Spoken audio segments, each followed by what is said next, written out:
Olá, pessoal. Nós vamos agora dar continuidade ao estudo da fisiologia, né, trabalhando a segunda parte. Nós vimos que a fisiologia vegetal é aquela parte da biologia que vai estar estudando o funcionamento do organismo das plantas, né, que vai incluir a nutrição, o crescimento, as ações, né, dos hormônios, a floração. No caso dessa segunda parte, a gente vai trabalhar mais essa parte de ação de hormônios e o processo de floração. Então, nós temos aqui, né, a gente já tinha falado a respeito dos macro e micronutrientes que são necessários para a nutrição das plantas.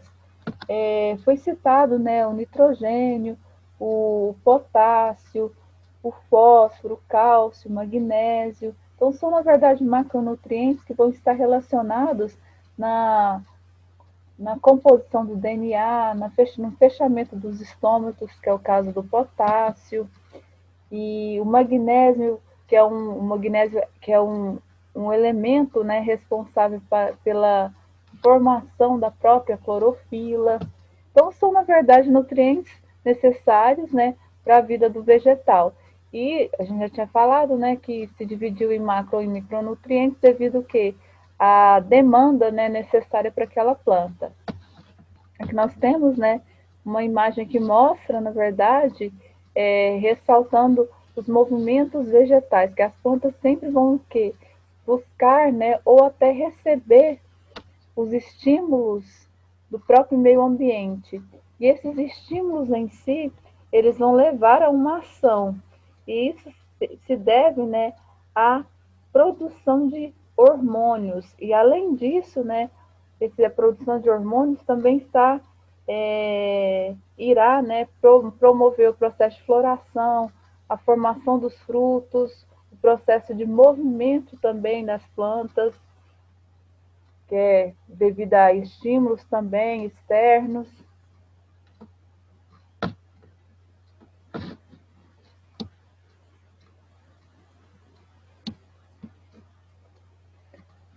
Aí, mais uma vez, né, um pouquinho sobre a nutrição vegetal, além, é claro, dos nutrientes necessários para que ocorra a formação do seu próprio alimento, existem alguns fatores que vão determinar a abertura dos estômatos, porque os estômatos são estruturas que vão estar presentes na, na epiderme das folhas, que tendem a promover uma abertura ou fechamento, porque eles têm a função de promover a transpiração e a trocas, né, as trocas gasosas. Mas para que ocorra a abertura dos estômatos é necessário alguns fatores, tais como a luminosidade, a presença da luz. Então, a luz em si vai estimular a abertura dos estômatos e, é claro, né, a maioria das plantas, elas vão fechar os estômatos à noite e abrir durante o dia. Mas isso é claro, levando em consideração uma concentração interessante para ela não perder água. Então, através dessa abertura dos estômatos, vai promover a transpiração, porque a água em si ela é absorvida pelos pelos, né, presentes lá nas raízes e são conduzidas pelo xilema, né, até chegar nas folhas. E, então, esse processo de luminosidade é importante em si, por quê? Porque o próprio processo de transpiração vai fazer uma força de sucção da água do solo para chegar até a folha. Bom, só ressaltando, os estômatos são estruturas que vão estar presentes na epiderme, eles possuem, né, as células guardas, que elas têm a capacidade de ficar túrgidas devido à entrada de potássio. Então, se há necessidade de abertura dos estômatos, vai haver o quê? Vai haver um estímulo do próprio organismo daquela planta que vai levar os íons de potássio para dentro das células guardas e aquelas células guardas vão promover o processo de osmose, vai haver muita entrada de água naquelas células. Quando elas ficam túrgidas, bem cheias, elas se abrem e isso promove o quê? O aparecimento do ostíolo, que é a abertura, né, daquele estômago. Então ele vai abrir devido à entrada de íons potássios, que vai promover a osmose. Além disso, nós também podemos citar outro fator, que é a concentração de gás carbônico. Se tem baixa concentração de gás carbônico, os estômatos eles vão abrir. Por quê? Eles precisam, né, de gás carbônico para que ocorra essa troca gasosa, essas trocas gasosas, e o gás carbônico ele é importante no processo de fotossíntese, ele é essencial. Em relação à disponibilidade de água, né, se, é claro, a planta em si tem um grande estoque hídrico, ela vai promover a abertura do estômago. Se há uma escassez de água internamente e próximo a ela, ou seja, no solo, até mesmo no próprio ambiente em si, ela vai promover o fechamento. Então, isso vai depender da disponibilidade de água para que ocorra também a abertura dos estômagos.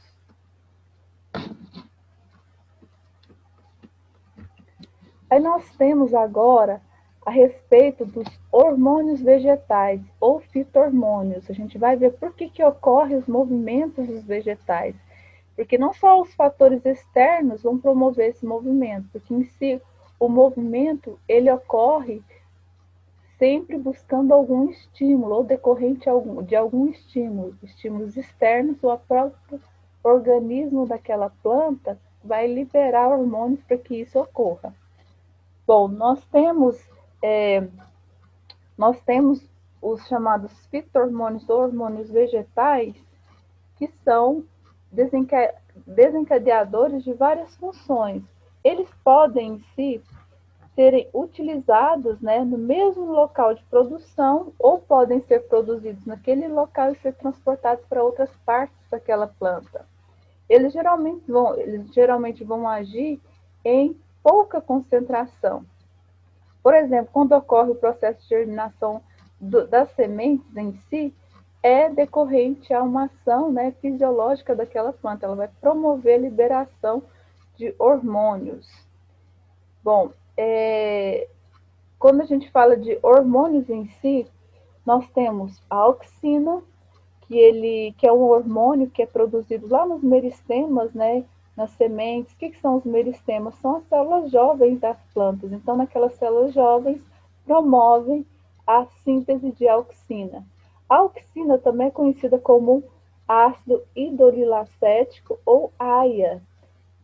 E esse ácido foi observado pela primeira vez, né, assim, descoberto em si por Charles Darwin, foi em 1881, onde ele observou, né, que ocorreu o quê?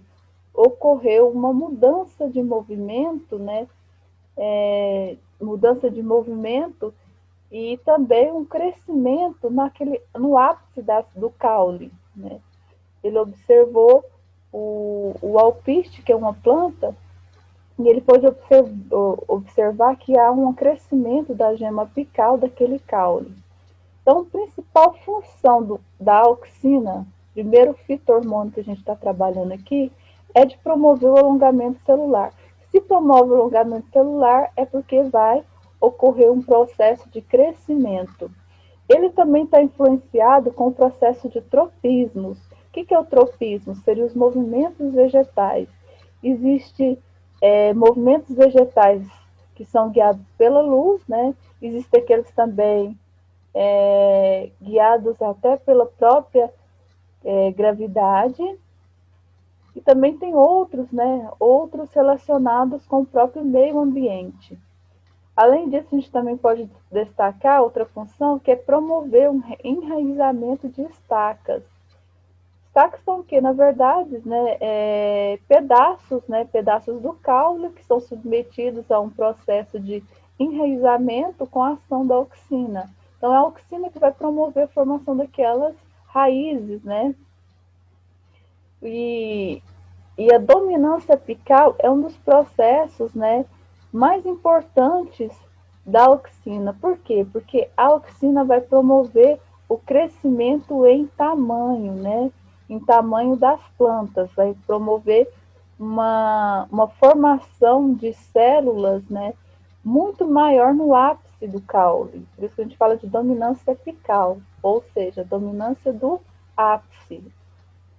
Desenvolvimento do caule e da raiz. Então, se ele promove o alongamento celular das plantas e está relacionado à auxina, então ele vai promover sempre o crescimento das plantas.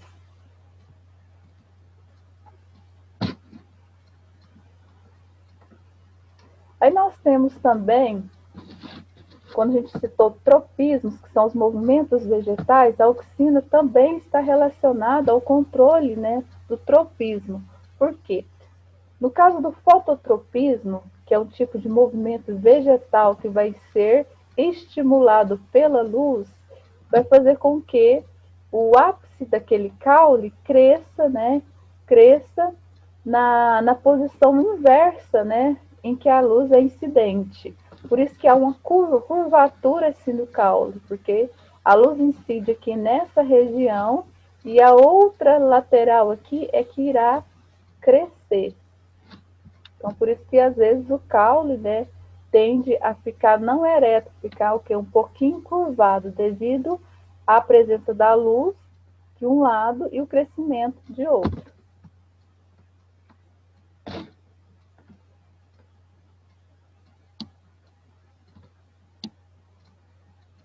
Aí nós temos aqui, né, o exemplo do fototropismo, que ele, na verdade, estimula o alongamento celular, o crescimento daquele caule.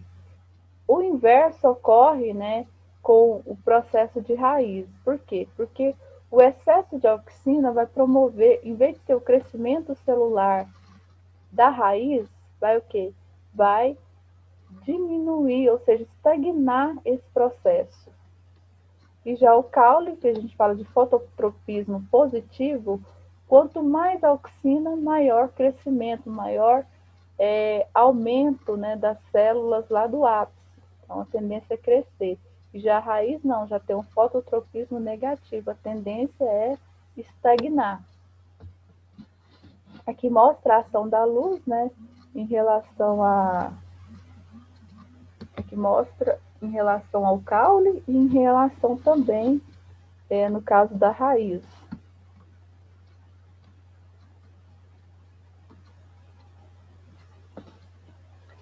Se a raiz tem um fototropismo negativo, ela vai ter um geotropismo positivo. Por quê?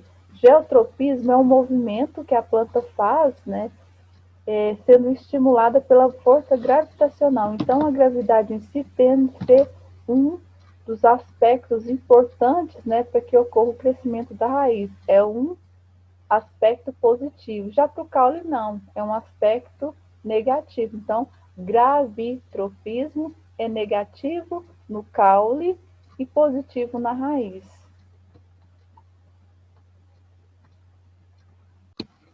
Pessoal, nós temos agora um movimento, um exemplo de movimento, que é o nastismo.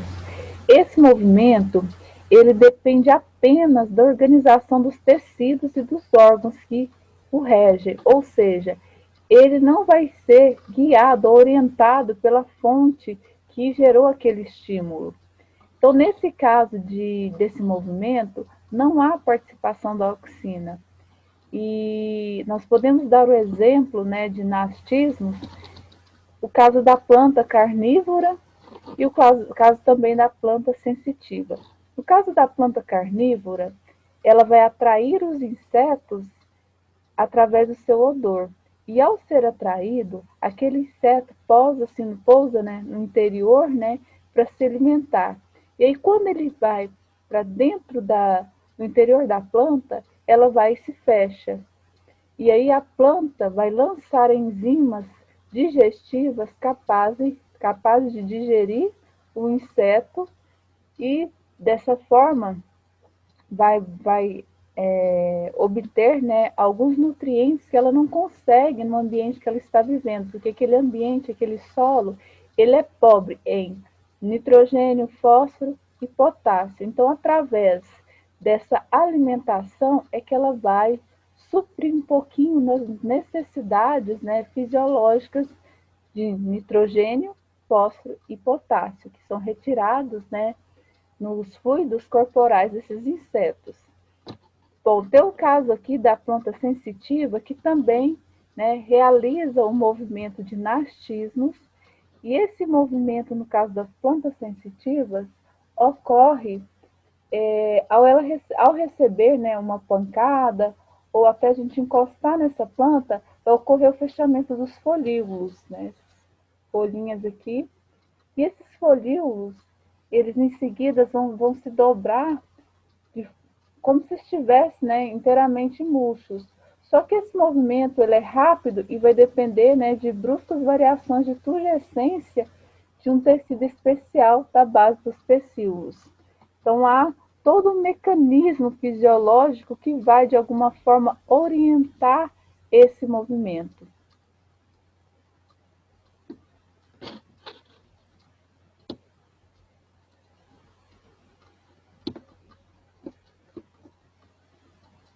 Aí nós temos mais uma vez, né, a auxina, aqui a representação, né, da estaca, né, em contato com o hormônio auxina, que vai desenvolver as raízes, no caso vai ocorrer o enraizamento, né, dessa estaca e dando origem a uma nova planta, né. Aqui nós também podemos ressaltar que existe uma comparação, uma análise, né, entre os efeitos, né, do hormônio auxina, que é o AIA, ou o ácido idolacético, que vai promover uma resposta, né, fisiológica diferente entre a raiz e o caule. Quanto mais auxina, vai haver o quê? Vai haver uma diminuição na produção ou na verdade, no crescimento das raízes, né? Então, a tendência é diminuir esse processo de crescimento ou até mesmo ocorrer a estagnação dessa raiz. E já no caule, não. Quanto maior quantidade ou maior concentração de auxina, maior vai ser o crescimento desse caule.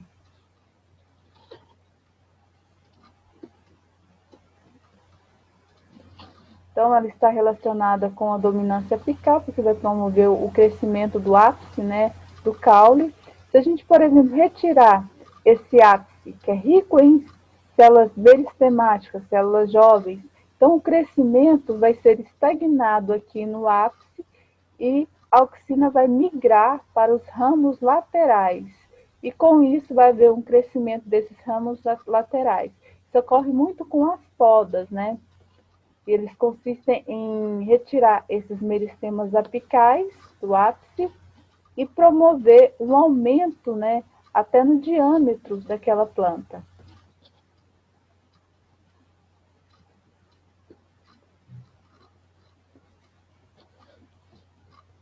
Aqui nós temos o outro hormônio, que é a citocinina, que a função básica dela é estimular a divisão celular. Se ela estimula a divisão celular, ela promove, né, o crescimento e, ao mesmo tempo, estimula a formação de vários tecidos.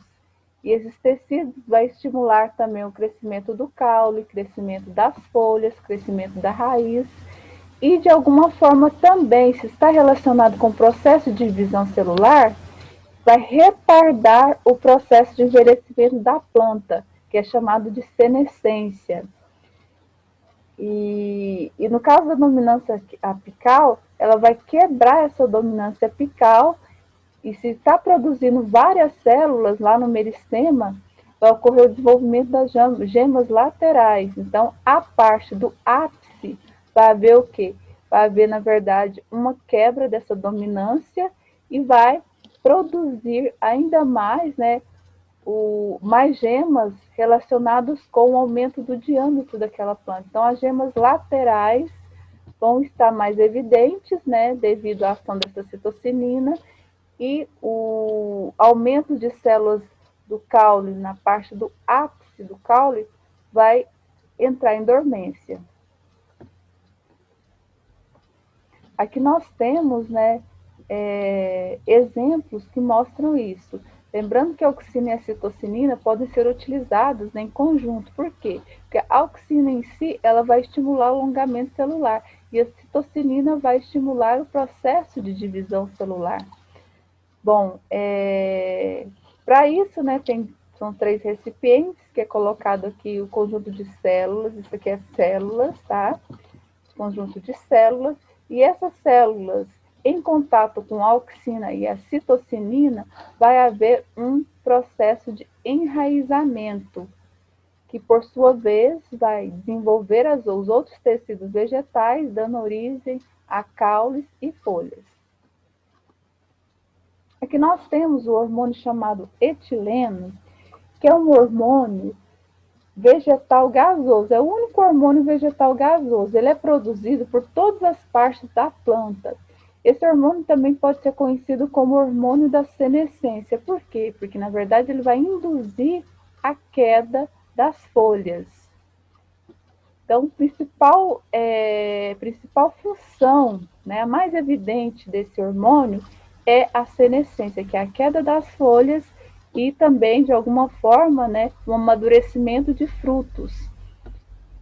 É claro, um hormônio ele pode agir em várias funções dentro da planta. Ele pode promover também o processo de germinação. Então, ele vai acelerar esse processo, acelerar os processos para levar aquela planta que está no seu estágio jovem para o estágio mais elevado, ou seja, adulto.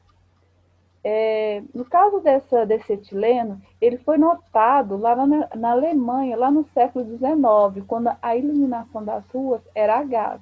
Então, as folhas das plantas, né, no caso, ficavam mais próximos, né, aquelas plantas, as árvores ficavam mais próximas à iluminação, eles notavam que elas caíam mais cedo do que as plantas que ficavam longe daquela iluminação. E aí eles perceberam o seguinte, que se os postes eram iluminados através de gás, né, que é o gás por gás etileno, então significa que o gás etileno estava acelerando esse processo de queda das folhas. Então, é um dos motivos, na verdade, que eles observaram que o etileno ele funciona como um hormônio capaz de promover esse amadurecimento, né, dos tecidos e, no caso, a queda dessas folhas. E esse caso desse amadurecimento também, que é outro fator, outra função relacionada ao etileno, que é o amadurecimento das plantas, dos frutos, eles promovem, no caso, devido à decomposição da parede celular. Então, o etileno vai agir na parede celular, promovendo esse amadurecimento e com isso vai produzir cada vez mais frutos que estejam em grande quantidade de glicose, né? Frutos de alta quantidade de açúcar, né? No caso desse hormônio, por ser um gás, ele não é transportado pelos vasos condutores. Então, ele é exalado, né, de um tecido para outros tecidos da planta. Então, ele tem essa conexão.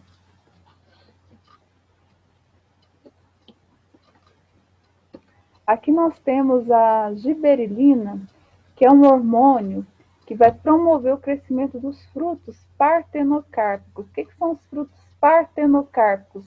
São aqueles frutos em que não ocorreu o processo de fecundação, porque todo e qualquer fruto, para ocorrer a fecundação, é necessário que os óvulos sejam fecundados pelos gametas masculinos. Então, isso não acontece, não ocorre essa fecundação. Então, os óvulos não dão origem às sementes.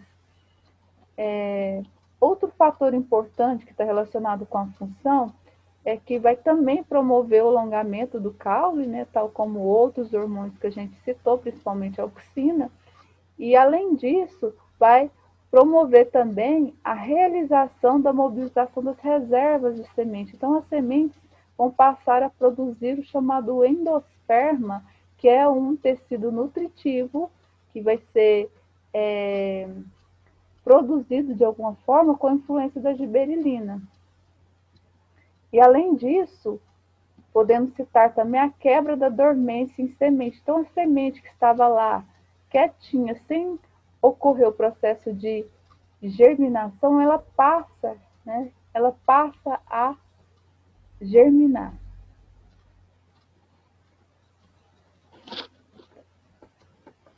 Nós temos aqui, ó, o outro hormônio, que é o ácido abscísico, ou ABA.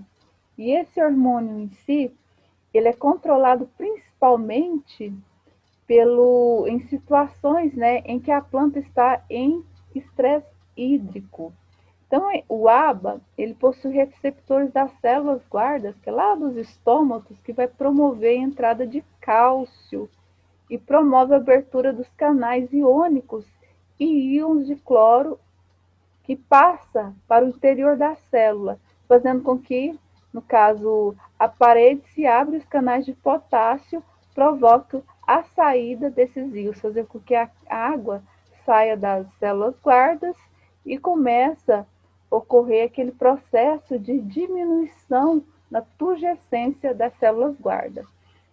Aí, no caso, as plantas em si vão promover o fechamento desses estômagos. Então, ocorre o quê? Um estímulo da não, da não, é, da não capacidade, né, da planta obter mais água. Então, o ácido abscísico, que é o ABA, ele vai, através de mecanismos, de canais, de entradas de outros íons, favorecer a saída do potássio.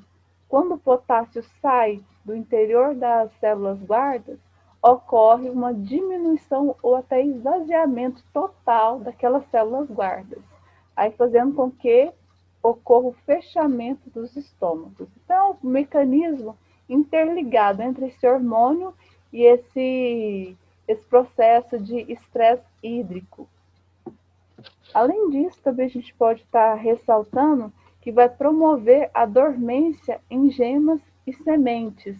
Então, não está no período de germinação, entra então o ácido abscísico e promove essa dormência. E além disso, tem o envelhecimento das folhas também, que vão estar auxiliando juntamente com o gás etileno.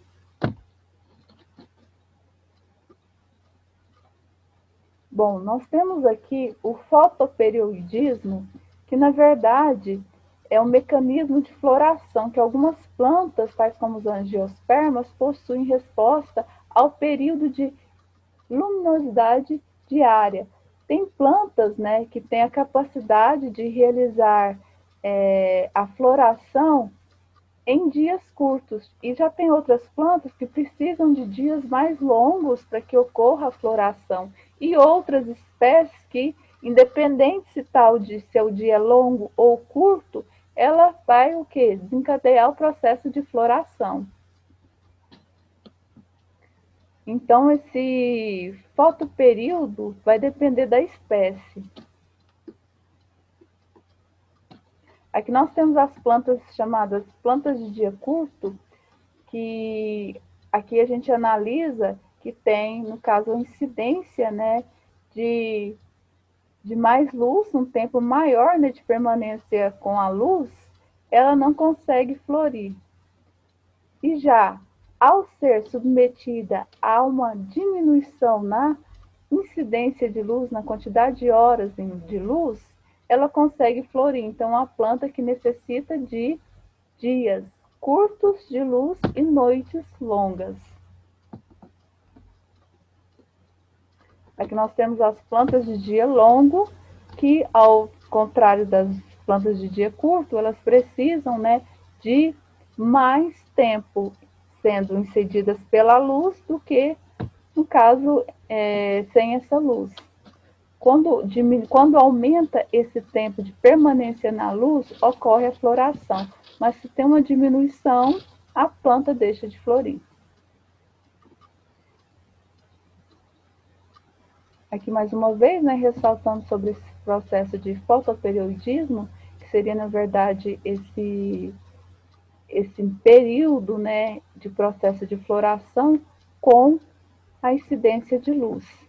Então, cada planta vai ter uma característica específica para ocorrer a floração. Aqui mais uma vez, ressaltando. Bom, agora nós temos aqui os exercícios relacionados com o conteúdo. Vocês vão realizar esses exercícios Lembrando que esses exercícios vocês só vão responder, não precisa copiar, basta só resolver mesmo. Então vamos lá, primeiro. A transpiração é importante para o vegetal por auxiliar no movimento de ascensão, né, ascensão, seria subida, né, da água através do caule. A transpiração nas folhas cria uma força de sucção sobre a coluna contínua de água do xilema.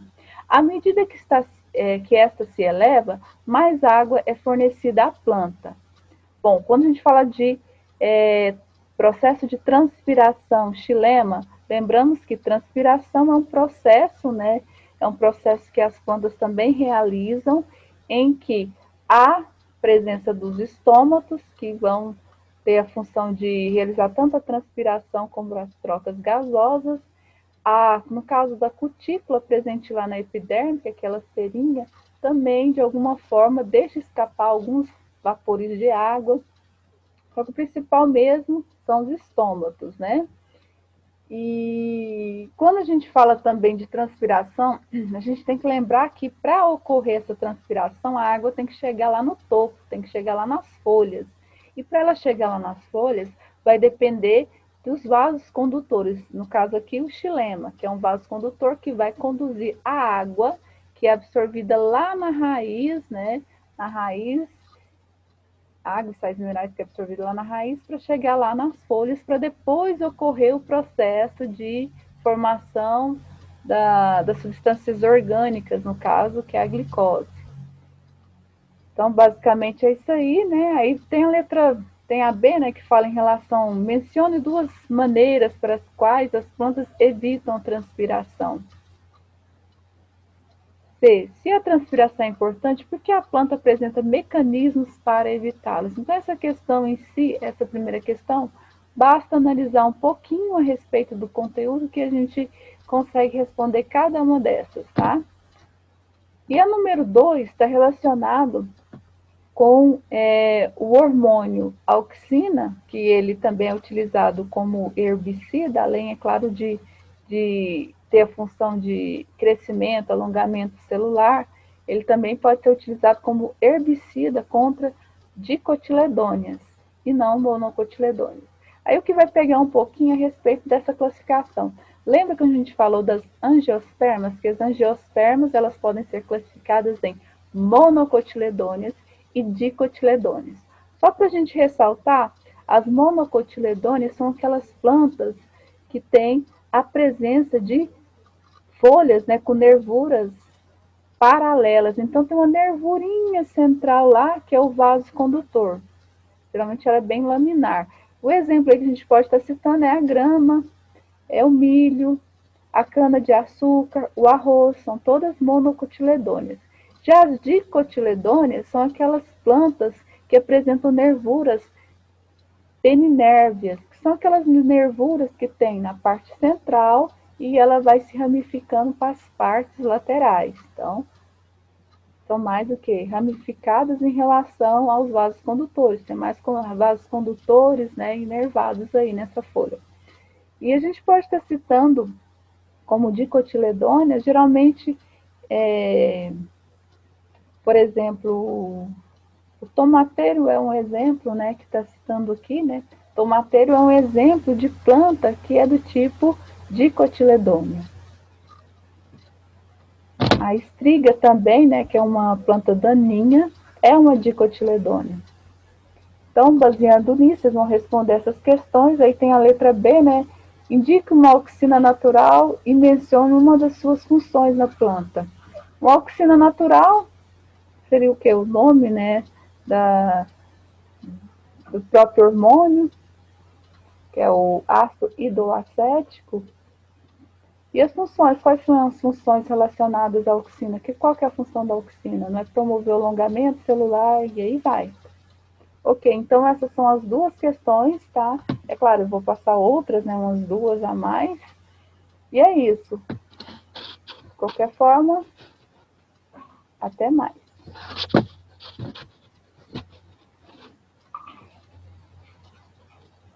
Se tiver qualquer dúvida, entre em contato, tá?